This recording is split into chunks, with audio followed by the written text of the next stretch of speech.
Hi students, welcome back to our channel. இன்றைக்கி வீடியோவில் நம்ம த ஸ்கூல் ஆஃப் சிம்பத்தி அப்படின்ற ஒரு ஷார்ட் ஸ்டோரி பற்றி தான் பார்க்க போகிறோம். இந்த ஷார்ட் ஸ்டோரியை யார் எழுதியிருக்காருன்னு பார்த்தீங்கன்னா ஈவி லூகாஸ் அப்படின்றவங்க தான் எழுதியிருக்காங்க. ஃபஸ்ட்டு நம்ம ஈவி லூகாஸ் யார், அவங்க ஆத்தர் இன்ட்ரோடக்ஷன் ஃபஸ்ட்டு பார்த்துட்டு நெக்ஸ்ட் அந்த ஷார்ட் ஸ்டோரியோ சம்மரிக்குள்ளே நம்ம போயிடலாம். இப்போ இந்த ஈவி லூகாஸோட ஃபுல் நேம் என்னென்னு பார்த்தீங்கன்னா எட்வர்ட் விரால் லூகாஸ். இவங்க வந்து 1868 பிறந்திருக்காங்க. 1938 இறந்துட்டாங்க. இவங்க ஒரு ஃபேமஸான இங்கிலீஷ் எஸ்ஏயிஸ்ட், ஜேர்னலிஸ்ட்னா இந்த பத்திரிகை துறையில் வந்து இருக்கிறவங்க. தென் எடிட்டராகவும் இவங்க இருந்திருக்காங்க. இவங்க வந்து ஒரு பயோகிராஃபர், அதாவது அடுத்தவங்களுடைய ஸ்டோரிஸை வந்து இவங்க நிறைய எழுதியிருக்காங்க. இவங்க வந்து ட்ராவல் ரைட்டர். அது மட்டும் இல்லாமல் இவங்க ட்ராவல் ரைட்டர்னால் இவங்க நிறைய இடத்துக்கு எக்ஸ்ப்ளோர் பண்ணி அதை வந்து புத்தகமாக வெளியிடுவாங்க. இப்போது இவங்களுடைய ரைட்டிங்லாம் எதுக்கு ஃபேமஸ்னு பார்த்தீங்கன்னா, இவங்க ரைட்டிங் வந்து ரொம்ப சிம்பிளாக இருக்கும், அதே மாதிரி ஹியூமரஸ், நகைச்சுவையாகவும் இருக்கும். அது இவங்களுடைய எழுத்துக்கள் மொத்தமே ஒரு அர்த்தம் உள்ளது, அர்த்தம் உள்ளதாக இருக்கும். இப்போ இவங்க ஒட்டுமொத்தமாக பார்த்தீங்கன்னா 150 புத்தகங்கள் எழுதியிருக்காங்க. அது எதை பற்றிலாம் எழுதியிருக்காங்கன்னா, எஸ்ஏஸ் எழுதியிருக்காங்க, ட்ராவல் ரைட்டிங்ஸ் எழுதியிருக்காங்க, பயோகிராஃபிஸ் எழுதியிருக்காங்க, நிறைய ஸ்டோரிஸ் எழுதியிருக்காங்க. இவங்க ஒர்க் எல்லாமே ஒரு சமுதாயத்துக்கு வந்து ஒரு நல்ல மாரலான ஒரு கதையை வந்து டீச் பண்ணுற மாதிரி தான் இருக்கும். எதை பற்றினா அனுதாபத்தை பற்றி இருக்கும், மனிதநேயத்தை பற்றி இருக்கும், இரக்கத்தை பற்றி இருக்கும். இவங்க தான் ஈவி லூகாஸ். இப்போ வந்து நம்ம the short story the school of sympathy அப்படின்ற ஒரு ஷார்ட் ஸ்டோரியோட சம்மரி பார்த்துடலாம். த ஸ்கூல் ஆஃப் சிம்பத்தி அப்படின்னு பார்த்தீங்கன்னா, சிம்பத்தினா அனுதாபம். ஒரு பள்ளி எப்படி அனுதாபத்துக்காக இருக்குது அப்படின்றது தான் த ஸ்கூல் ஆஃப் சிம்பத்தி அப்படின்றாங்க. வாங்க நம்ம சம்மரிக்குள்ளே போயிடலாம். The school of sympathy is a touching story about Miss Beam. இப்போது இந்த ஸ்கூல் ஆஃப் சிம்பத்தி அப்படின்றது ஒரு பள்ளி இருக்குது. அந்த பள்ளியில் வந்து இருக்கிறவங்க எல்லாமே ஒரு இரக்கம், ஒரு அனுதாபத்தோடு இருக்காங்க.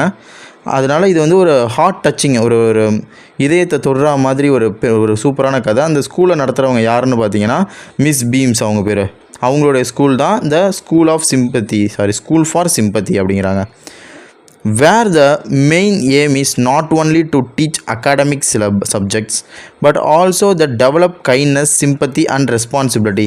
இந்த ஸ்கூலோடைய நோக்கம் என்னன்னு பார்த்தீங்கன்னா, இந்த அகாடமி ஸ்கூலில் இருக்கிற புத்தகங்கள் அந்த சப்ஜெக்டை மட்டுமே ஸ்டூடெண்ட்ஸுக்கு வந்து நடத்தணும், அவங்கள அதை மட்டுமே எக்ஸாம் வச்சு அவங்கள மார்க் எடுக்க வைக்கணுன்றது இந்த ஸ்கூலோட நோக்கம் கிடையாது.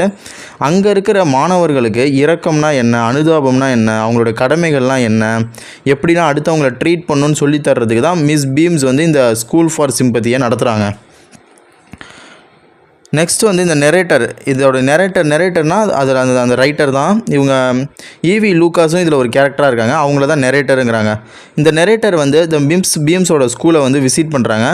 அங்கே வந்து என்ன அவர் பார்க்குறாருன்னா, ஒரு சில சில்ட்ரன்ஸ்லாம் எப்படி இருக்காங்கன்னா, ஒரு பிளைண்ட், கண்ணு தெரியாமல் இருக்காங்க, லேம், கை காலை வந்து ஒரு ப்ராப்ளம் இருக்க மாதிரி இருக்காங்க, டெஃப், காது கேட்காமல் வாய் பேச முடியாமல் இருக்காங்க, நிறைய பேர் நிறைய குறைகளோடு அவங்க இருக்க மாதிரி இவர் பார்க்குறாரு. பட் லேட்டாக தெரிஞ்சுக்கிறாங்க அவங்களாம் வந்து அவங்களுக்கு எந்த ப்ராப்ளமுமே இல்லை, பட் ப்ராப்ளம் இருக்கா மாதிரி பண்ணிகிட்ருக்காங்க. அவங்களுக்கு நிஜமாகவே ப்ராப்ளம் கிடையாது, பட் அந்த ப்ராப்ளம் இருக்கா மாதிரி பண்ணுறாங்க. ஏன்னா ஒவ்வொரு நாளுமே ஒரு ஸ்டூடெண்ட்டுக்கு வந்து ஒரு ப்ராப்ளம் இருக்க மாதிரி அவங்க நடந்துக்கணும். மற்ற டைமில் வந்து அந்த ப்ராப்ளம் இருக்கிற ஸ்டூடெண்ட்டை ப்ராப்ளம் இல்லாத மாதிரி இருக்கிறவங்க வந்து அவங்க வந்து சூப்பராக பார்த்துக்கணும். இதுதான் அந்த ஸ்கூலோடைய வேலை. இப்போ எப்படின்னா ஒருத்தவங்க வந்து இப்போ கண்ணு தெரியாமல் இருப்பாங்க, ஆனால் அவங்களுக்கு கண்ணு நிஜமாகவே தெரியாமல் இருக்காது. அந்த டேவில் மட்டும் அவங்க பிளைண்டாக இருப்பாங்க. அதே மாதிரி ஒவ்வொருத்தவங்களுக்கும் ஒரு டே இருக்குது. ஒருத்தவங்க பார்த்தா கை கால் இல்லாமல் இருப்பாங்க, ஒருத்தவங்க காது கேட்காமல் இருப்பாங்க, ஒருத்தவங்க வாய் பேசாமல் இருப்பாங்க. அந்த டேவில் மட்டும் அவங்க நடந்துக்கணும். மற்ற டேவில் அந்த ஸ்டூடெண்ட்ஸை மற்றவங்க வந்து கேர் பண்ணிக்கணும். இந்த மாதிரி பண்ணும்போது ரியலாகவே இருக்கிற அந்த பர்சன்ஸோடைய வலிகள், அவங்க என்னென்ன கஷ்டப்படுவாங்க, எப்படி அவங்களோட என்னென்ன டிஃபிகல்ட்டிஸ்லாம் ஃபேஸ் பண்ணுவாங்கன்னு இந்த ஸ்டூடெண்ட்ஸுக்கு வந்து தெரியும். ஸோ அதை வச்சு இவங்க வந்து மற்றவங்க மேலே எப்படி ஒரு இரக்கமாக இருக்கணும் அப்படின்றத வந்து இவங்க தெரிஞ்சுக்கணுங்கிறதுக்காக தான் மிஸ் பீம்ஸ் வந்து இந்த மாதிரி ஒரு ரூலை வந்து வச்சுருப்பாங்க. இப்போ வந்து அந்த நெரேட்டர் வந்து அங்கே இருக்கிற ஒரு பொண்ணுக்கிட்ட வந்து பேசுகிறாரு. அந்த பொண்ணுக்கு வந்து இன்றைக்கி பிளைண்ட் டே. ஸோ அவங்க வந்து கண்ணில் வந்து அப்படி ஒரு பேண்டு மாதிரி போட்டுக்கிட்டு அவங்க பிளைண்ட் டேவில் வந்து அன்றைக்கி ஃபுல்லாக கண்ணு தெரியாமல் இருக்கணும். அந்த டேவில் வந்து ஒருத்தவங்க வந்து அவங்கள வந்து கேர் பண்ணிக்கணும். இப்போ நம்ம ஈவி லூகாஸ் தான், அவங்க தான் நெரேட்டர். இப்போ வந்து அந்த பிளைண்ட் டேவில் வந்து அந்த பொண்ணு கூட இவங்க வந்து ஒரு நடந்து வாழ்க்கை மாதிரி போயிட்டுருக்காங்க. அப்போ நிறைய கொஷின் அந்த பொண்ணுக்கிட்ட கேட்டு தெரிஞ்சுக்கிறாங்க. இந்த மாதிரி சுச்சுவேஷனில் உன்னை மற்றவங்கலாம் எப்படி பார்த்துக்கிறாங்க, நீ என்ன மாதிரி டிஃபிகல்ட்டிஸ்லாம் ஃபேஸ் பண்ணுற, அப்படின்னு சொல்லி கேட்டுட்ருக்காங்க. அது மட்டும் இல்லாமல் இந்த மாதிரி இருக்கும்போது எனக்கு மற்ற பீப்புள்ஸோட ஸ்ட்ரகிள்ஸ் அவங்க என்னென்ன கஷ்டப்படுவாங்கன்னு என்னால் புரிஞ்சிக்க முடியுது. இது வந்து எனக்கு ஒரு நல்ல ஒரு எக்ஸ்பீரியன்ஸாக இருக்குது. இப்போ நான் இந்த மாதிரி பேண்டு போடாமல் இருந்தேன்னா எனக்கு அவங்களுடைய வழி தெரியாது. பட் இப்போ வந்து இந்த பேண்டு போட்டு நான் பிளைண்டாக இருக்கிறதுனால அவங்களுடைய ஸ்ட்ரகிள்ஸை வந்து என்னால் புரிஞ்சிக்க முடியுது அப்படின்னு இந்த பொண்ணு சொல்லிட்டு வராங்க. ஸோ நெரேட்டருக்கு ரொம்ப ஆச்சரியமாக இருக்குது. அவங்க வந்து உங்கள் மேம் ஒரு பொண்ணுக்கிட்ட மேலே நின்று பேசிகிட்டு இருக்காங்க அப்படிங்கும்போது அந்த பொண்ணு என்ன கலர் ட்ரெஸ் போட்டிருக்கா, ரெட் கலர் ட்ரெஸ் போட்டிருக்கான்னு இவர் சொல்கிறார். ஓ அவள் பேர் மினி அப்படின்னு இவர் சொல்கிறா. இதை பார்த்தது இவருக்கு ரொம்ப ஆச்சரியமாக இருக்குது இந்த ஈவி லூகாஸ்க்கு. இப்போ வந்து Miss Beam believes that as children learn true compassion only by experiencing the difficulties faced by others. The narrator leaves the school deeply impressed by the unique method of teaching, realizing that education should build character as well as knowledge. இதில் வந்து இந்த miss beam வந்து நம்புகிறாங்களா என்னென்னா ஒரு குழந்தை ஒரு children வந்து இது ஒரு உண்மையான இறக்கத்தை வந்து ஒரு அனுபவத்து மூலமாக தான் கற்றுக்க முடியும். மற்றவங்க என்ன மாதிரிலாம் கடினமான டிஃபிகல்ட்டிஸ் ஃபேஸ் பண்ணுறாங்களோ அவங்களும் அதை எக்ஸ்பீரியன்ஸ் பண்ணால் தான் தெரியும். ஸோ இந்த நெரேட்டர் வந்து அந்த ஸ்கூலை பார்க்கும்போது அவர் ரொம்பவே இம்ப்ரெஸ் ஆகிடுறாரு.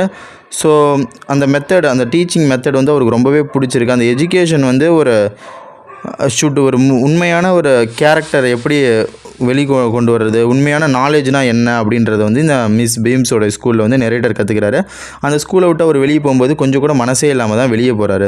இப்போது இந்த பிளைண்ட் டே, இந்த டெஃப் டே, டம் டேலாம் எப்படின்னா, இப்போ அடுத்த நாள் ஒரு குழந்தைக்கு பிளைண்ட் டேனா அன்றைக்கி நாளே அவங்க கண்ணில் வந்து அந்த கண்ணை கட்டிக்கிட்டு அடுத்த நாள் அவங்க தூங்கி ஏந்திரிக்கும் போதே அவங்க பிளைண்ட் டேவிலேருந்து தான் ஏந்திரிப்பாங்க. இந்த மாதிரி தான் ஒரு குழந்தைக்கும் ஒரு டிஃபிகல்ட்டிஸை வந்து அந்தந்த டேயில் ஃபேஸ் பண்ணுவாங்க. இப்போ வாய் பேசாத டேயில் வந்து அவங்க ஃபுல்லாகவே வாய் பேசாமல் இருக்கணும். அது ரொம்ப கஷ்டம். ஏன்னா அவங்க வந்து பேசுகிற குழந்தை. ஸோ அவங்க வந்து தப்பி கூட தெரியாமல் கூட பேசிடக்கூடாது. அந்த டே ஃபுல்லாகவே அவங்களுக்கு என்ன டேவோ அதை அப்படியே ஃபுல்லாக கம்ப்ளீட் பண்ணணும். இதுதான் இந்த ஸ்கூல் ஃபார் சிம்பத்தி அப்படின்றாங்க. இப்போது மாரல் ஆஃப் த ஸ்டோரி என்னன்னு பார்த்துடலாம். True education is not only about gaining knowledge but also about developing sympathy. அதாவது ஒரு உண்மையான எஜுகேஷன், ஒரு உண்மையான படிப்புன்றது ஒரு அறிவை சம்பாதிக்கிறது மட்டும் இல்லை, நம்மளுடைய அனுதாபத்தையும் அதில் வந்து கெயின் பண்ணிக்கணும். அதுதான் ஒரு உண்மையான எஜுகேஷன். அதில் வந்து இறக்க குணமும் இருக்கணும், அடுத்தவங்களை வந்து புரிஞ்சிக்கிற பக்குவமும் இருக்கணும். இதுதான் அந்த மாரல். இந்த வீடியோ உங்களுக்கு பிடிச்சிருந்துச்சுன்னா நம்ம சேனலை சப்ஸ்கிரைப் பண்ணி சப்போர்ட் பண்ணுங்கள். உங்களுக்கு ஏதாவது டவுட் இருந்தால் நீங்கள் கமெண்ட் செக்ஷன் கேட்கலாம். இதே மாதிரி நம்ம இன்னொரு வீடியோவில் பார்க்கலாம். ஓகே, பாய்.